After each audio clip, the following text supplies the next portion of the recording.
हाय, hello, नमस्कार मैत्रिणींनो. कशा आहात? मजेत ना? तर अशाच मजेत राहा आणि माझे छान छान रेसिपी व्हिडिओ पाहून करून खात जा. तर मैत्रिणींनो, आज आपण बनवणार आहोत आलू पराठा. तर चला बघूया कशा पद्धतीने बनवायचा आहे आपल्याला आलू पराठा. प्रथम मी बेसन पीठ घेतलेलं आहे. त्यामध्ये बटाटा शिजवून किसून घेतलेला आहे. त्यानंतर त्यामध्ये थोडीशी हळद, लाल तिखट टाकून घेतलेलं आहे. जर आपल्याला तिखट पाहिजे नसलं तर थोडंसं जास्त टाकायचं. आणि त्यानंतर मी त्यामध्ये चवीपुरतं मीठ टाकलेलं आहे.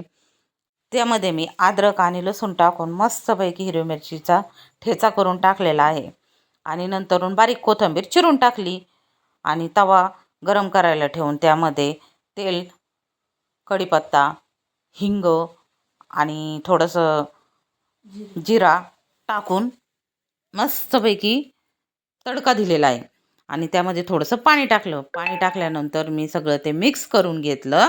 सगळं मिश्रण एकत्र गिठोळ्या फोडून मिक्स करून घेतल्यानंतर त्यामध्ये थोडंसं तेल टाकलं आणि पुन्हा सगळं एकत्र मिक्स करून घेतलं. आणि जरा वेळासाठी म्हणजेच 5 ते 10 मिनटासाठी ते बाजूला ठेवून दिलं. आणि नंतरून तवा घेतला, त्यामध्ये थोडंसं तेल टाकलं आणि मंद आचेवर मस्तपैकी ते मिश्रण त्यावरती पसरवून दिलं तेल टाकून. आणि ते पसरवल्यानंतर एक 5 मिनटं मस्तपैकी मंद आचेवर भाजून घेतलं. तर मैत्रिणींनो, कसा वाटला हा हात न भरवता डोसा?